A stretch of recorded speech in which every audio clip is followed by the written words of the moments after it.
అంటే చలి కదా, క్లైమేట్ డిఫరెన్స్. అవునరా, ఇంత నుంచి కాఫీ తాగావా? నేపాల్లో తాగాం. అయ్యో మర్చిపోయాను, ఉండండి తెస్తాను. ఓరి నాయనో, చిన్న వెంట్రుకు చూసే ఇంత ఇంట్రాగేట్ చేసింది. ఈగ లాగితే డొంకంతా కదలటం అంటే ఇదే. వెంట్రుక వాసులో తప్పిపోయింది, ప్రమాదం. తొందరపడి మనిషి సంగతి చెప్పలేదు. మీరు ఊరెళ్ళిన దగ్గర నుంచి ఒకటే టెన్షన్. దేనికి? ఆ ఎల్ఐసి సుబ్బారావులా మీరు నాకు ద్రోహం చేస్తారేమోనని. వాడేం చేశాడు? బ్రాంచ్ ఆఫీస్కి వెళ్తున్నానని నెలకు 5-6 సార్లు వైజాగ్ వెళ్తున్నట్ట. వాళ్ళ ఆవిడకు అనుమానం వచ్చి ఆరా తీస్తే అక్కడ సెకండ్ సెటప్ పెట్టాడని తెలిసిందట. వాళ్ళ ఆవిడ ఏం చేసింది? ఊరుకుందా? ఎందుకు ఊరుకుంటుంది? కాఫీలో విషం కలిపిచ్చేసింది. ఏమైంది? పొలవారింది. వాడు బతికాడా చచ్చాడా? దెబ్బకి చచ్చాడు. ఆ మాత్రం దానికి భర్తను చంపడం పాపం కదా సీత. మహాపాపం. అదే నేనైతే అలా చేసేదాన్ని కాదు. ఏం చేసేదానివి? ఆ విషయం నేనే తాగి చచ్చిపోయేదాన్ని. సీత, అంత పని చేయకు. చిచి, నేనెందుకు చేస్తానండి? మీ గురించి నాకు తెలీదు. మీరు శ్రీరాముడు లాంటి వారు. నీ నమ్మకమే నిన్ను కాపాడాలమ్మా. మనీషా గురించి తెలిస్తే సీత నిజంగానే చచ్చిపోతున్నావురా? నిజమే భయ్యా, ఈ విషయం అప్పుడే చెప్పొద్దు. భయ్యా, ఎందుకైనా మంచిది కాఫీలు టీలు తాగేటప్పుడు కొంచెం టెస్ట్ చేసుకో. Next question. అన్నయ్య, మా ఆయన నాతో సఖ్యంగా ఉండటం లేదు. ముఖ్యంగా రాత్రులు నేను పక్కన ఉండగానే నిద్రలో నన్ను వాటేసుకుని శ్రీదేవి శ్రీదేవిని కలవరిస్తున్నారు. ఆయన రోగం కుదిర్చేదలాగా? చూడు చెల్లెమ్మ, నువ్వు మీ ఆయన్ని వాటేసుకుని బోనీ కపూర్ బోనీ కపూర్ అని కలవరించు, బావగారు రోగం కుదురుతుంది. నెక్స్ట్ ఫోన్ చూడు. హలో, నేను మనీషాని, నేపాల్ నుంచి మాట్లాడుతున్నాను. మనీషా, తెలుగు చాలా బాగా మాట్లాడుతున్నావే. మీ అనకాపల్లి నాయుడు దగ్గర నేర్చుకున్నాను. Very good. ఏంటి విశేషాలు? ఆయన ఫోన్ నంబర్ కావాలి. ఆయనకి ఒక శుభవార్త చెప్పాలి. Hello, Sriram speaking. Hi Sita, ఏంటి సడన్ గా వచ్చావు? నిన్ను కలలే బాబు. సరే, రేపే డీడీ పంపిస్తాను. ఎప్పుడు రందానివి, ఈ రోజు ఆఫీస్కి వచ్చావే? మనం అర్జెంట్ గా ఒక చోటుకి వెళ్ళాలి, రండి. ఎక్కడికి? సస్పెన్స్, మాట్లాడకుండా రండి. వేళ పాడ లేకుండా ఈ ఫోన్లో ఒకటి. హలో, ఎవరు? మనీషాని, నేపాల్ నుంచి మాట్లాడుతున్నాను. ఏంటి, నేపాల్ నుంచి మనీషానా? నేపాల్ నుంచి మనీషానా? Hello hello, hello hello, Manisha phone పెట్టి. హలో హలో బాబోయ్, హలో మనీషా, నేనే. హలో, నేనండి మీ మనీషాని. నువ్వు తెలుగు? మీకు ఒక తీయటి వార్త చెబుదామని నేర్చుకున్నాను. ఏంటది? మీరు తండ్రిగా పోతున్నారు. తండ్రా? నేనా? అయ్యో బాబోయ్, నిజమేనా? ఏమిటండి తండ్రి అంటున్నారు?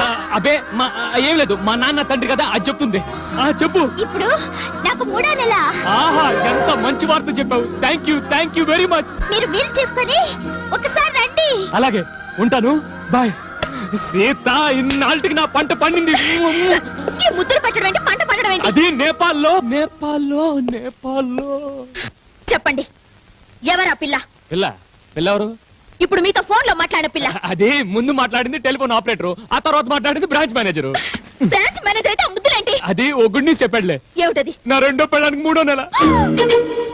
రెండో పెళ్ళానికి 3వ నెల? రెండో పెళ్ళాం అంటే నేపాల్ బ్రాంచ్, మొదటి పెళ్ళాం ఈ ఆఫీస్ అయితే రెండో పెళ్ళాం ఆ ఆఫీస్ అన్నమాట. నేను అక్కడ బ్రాంచ్ స్టార్ట్ చేసి 3 నెలలు అయింది కదా, అందుకే 3వ నెల అన్నాను. ఈ 3 నెలల్లో అది బ్రహ్మాండంగా డెవలప్ అయిపోయింది. అంత స్పీడ్ గా ఈ హెడ్ ఆఫీస్ డెవలప్ కాలేదే మరి? ఇక్కడ డెవలప్మెంట్ లేదనేగా అక్కడ బ్రాంచ్ మీద కాన్సన్ట్రేట్ చేసింది. మీ హస్తవాసి మంచిదిలేండి, రండి వెళదాం.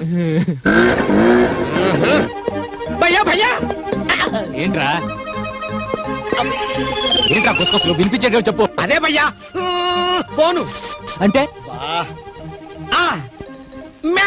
కిలికిలి రింగ్ రింగ్ రింగ్. నేపాల్. నువ్వు చెప్పేది నేపాల్ ఫోన్ గురించా? నేపాల్ ఫోన్ గురించి నీకెలా తెలిసింది? నేనేగా ముందు మాట్లాడడానికి ఇచ్చింది. ఏంటి, నువ్వు మాట్లాడిచ్చావా? అంటే విషయం మొత్తం నీకు తెలిసిపోయిందన్నమాట. తెలిసిపోయిందంటే 3వ నెల. అంటే 3వ నెల విషయం కూడా తెలిసిపోయిందన్నమాట. Very good, congratulations. వదిలే, ఈ విషయం విన్న తర్వాత నీకేమైనా కోపం వచ్చిందా? ఇంత సంతోషకరమైన వార్త వింటే కోపం ఎందుకు వస్తుంది? ఆయన శ్రమ ఫలించినందుకు నాకెంత ఆనందంగా ఉంది. ఆహా, ఎప్పుడో రక్త సంబంధం సినిమాలో సావిత్రి తర్వాత ఇంత పవర్ఫుల్ డైలాగ్ చెప్పింది నువ్వే కదరా. Really you are great. అనవసరంగా ఈ 3 నెలలు మేము ఎంత టెన్షన్ పడిపోయామో తెలుసా? భయ్యా అయితే మరీ వరి అయిపోయాడు.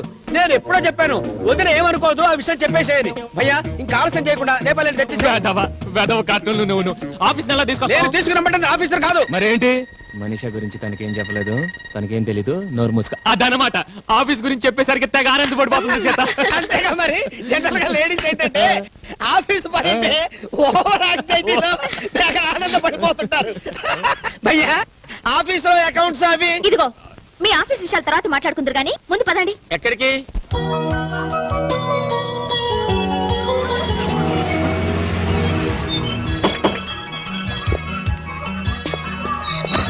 దేవుడు సీత ఇక్కడికి తీసుకొచ్చావు. గొప్పదీసి మన ఇద్దరిని అనాథ శరణాల్లో చేరుస్తుందేమో. ఛ, ఏం కాదు రండి చెప్తాను. చీచీ. నమస్కారం అండి. నమస్కారం. రండి, మీకోసమే చూస్తున్నాను. ఎవరు కావాలో చూసుకోండి. పిల్లలందరినీ చూసి మీకు నచ్చిన బాబుని సెలెక్ట్ చేయండి. దేనికి సీత? దత్తత తీసుకోవడానికి. మనవడి కోసం మీ నాన్నగారు కుమిలిపోతున్నారండి.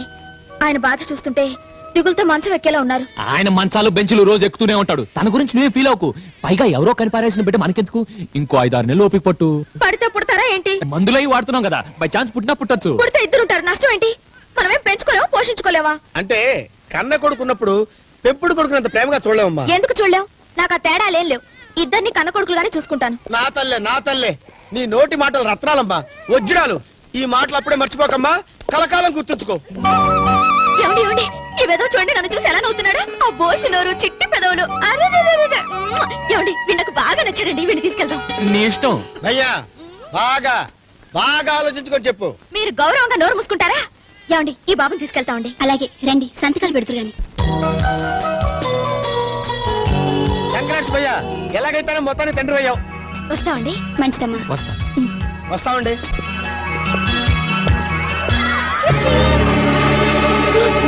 అమ్మా అమ్మా, ఈ బిడ్డ నా బిడ్డమ్మా. నా బిడ్డను దూరం చేయకండి అమ్మా. నా బిడ్డ నాకు ఇచ్చేయండి అమ్మా. అదేమిటి, ఆ రోజు పెంచలేదని వదిలి వెళ్ళాం, మళ్ళీ ఇప్పుడు కావాలంటే ఎలా? వాళ్ళు దత్తత తీసుకున్నారు. అంత మాట అనకండి అమ్మా. వాడిని వదిలిపెట్టి బతకలేకపోతున్నాను, వాడిని మర్చిపోలేకపోతున్నాను. ఏ కూలో నాలు చేసుకుని వాడిని పోషించుకుంటానమ్మా. నా బాబు నాకు ఇచ్చేయండి అమ్మా. అమ్మ నీ కాళ్ళకు దండ పెడతానమ్మా. నా కొడుకుని తీసుకెళ్ళకమ్మా. నా కొడుకు నాకు ఇచ్చేయమ్మా. నా కొడుకు నాకు ఇచ్చేయమ్మా. ఇవ్వమ్మా.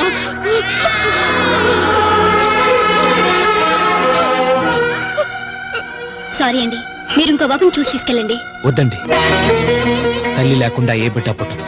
ఏ బిడ్డను తీసుకెళ్ళినా ఇదే సమస్య వస్తుంది. ఏమండి? అవును సీత, 10 నిమిషాలు ఎత్తుకున్న బిడ్డ దూరం అయిపోతేనే ఇంత బాధపడుతున్నావు. మరో బిడ్డను తీసుకెళ్ళి ఓ 10 ఏళ్ళు పెంచాక ఆ బిడ్డ తల్లిదండ్రులు వచ్చి మా బిడ్డను మాకు ఇచ్చేసామని తీసుకెళ్లిపోతే తట్టుకోగలవా? భరించగలవా? ఒక 5-6 నెలలు ఆగు. శాశ్వతంగా మన దగ్గరుండే బిడ్డను తెచ్చి నీ చేతిలో పెడతాను. శాశ్వతంగా మన దగ్గర ఉండే బిడ్డ మనకి ఎక్కడ దొరుకుతుంది భయ్యా? మనిషాకు పుట్టబోయే బిడ్డను తీసుకొచ్చి సీతను తల్లించేస్తాను. భయ్యా అవునరా, ముందు నా బిడ్డను సీతకు దగ్గర చేస్తాను. ఆ తర్వాత మెల్లగా సీతను కన్విన్స్ చేసి మనిషిని కూడా ఇంటికి తీసుకొస్తాను. అలాగే భయ్యా, ఒకసారి వెళ్ళి మనిషిని చూసి రాకూడదు? రేపే వెళ్తాను.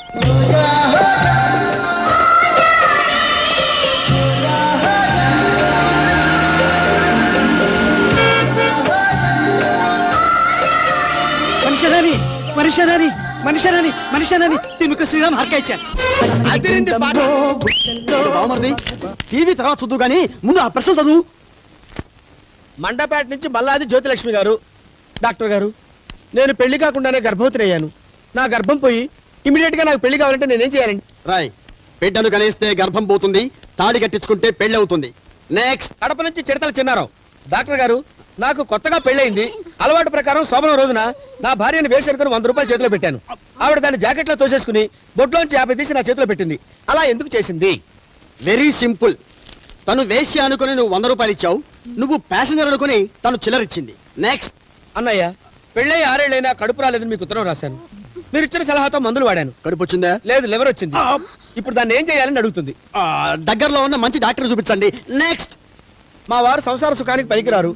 మీ సలహా ప్రకారం మంచి కుర్రాన్ని ఉంచుకున్నాను. ఇప్పుడు నాకు 3వ నెల. నిన్ను కుర్రాన్ని పెంచుకోమన్నాను గాని ఉంచుకోమలేదు. పత్రికల్లో అచ్చు తప్పబడి ఉంటుంది, దానికి నేను బాధ్యుడిని కాను. నెక్స్ట్. రే గిరి. Hello Sriram, how are you? Hello. భయ్యా, నేపాల్ నుంచి ఎప్పుడు వచ్చావు? ఇప్పుడే వచ్చాను. మనిషిని కూడా తీసుకొచ్చా. ఏది ఎక్కడుంది? ఇదేంటమ్మా ఎక్కడ అయిపోయావు? రా లోపల. ఈ స్టేజ్ లో తను అక్కడ ఉండడం మంచిది కదని ఇక్కడికి తీసుకొచ్చాను. మంచి పని చేసావు భయ్యా. ఇక్కడైతే అందరం ఉంటాం, తనకి ఏ లోటు రాకుండా చూసుకుంటాం. డాక్టర్ గారు, మీకు అభ్యంతరం లేకపోతే కొన్నాళ్ళ పాటు మనిషి ఇక్కడే ఉంటుంది. భలేవాడు శ్రీరామ్, ఈ మాత్రం దాన్ని నేను అడగాల. నా చెల్లెలా చూసుకుంటా. Thank you very much. ఆయన వచ్చేసారు. వచ్చాడా? రాని చెప్తా. గట్టిగా అడగండి. తొలిపోయిను. ఎక్కడి నుంచి వస్తున్నావు? చెప్పండి. మావయ్య గారు అడుగుతున్నారుగా. ఎక్కడి నుంచి వస్తాను? నేపాల్ నుంచి వస్తాను. హెడ్ ఆఫీస్ ఎక్కడుంటే తేపకి నేపాల్ బ్రాంచ్ కి ఎందుకు వెళ్తున్నట్టు? అక్కడ బ్రాంచ్ బాగుంది, డెవలప్ చేద్దామని. మరి అయితే మద్రాసులో బ్రాంచ్ ఉంది, కలకత్తాలో బ్రాంచ్ ఉంది, బెంగళూరులో బ్రాంచ్ ఉంది, ఢిల్లీలో బ్రాంచ్ ఉంది. మరి ఈ బ్రాంచ్లన్నీ వదిలిపెట్టి ఒక్క నేపాల్ బ్రాంచ్నే ఎందుకు డెవలప్ చేస్తున్నట్టు?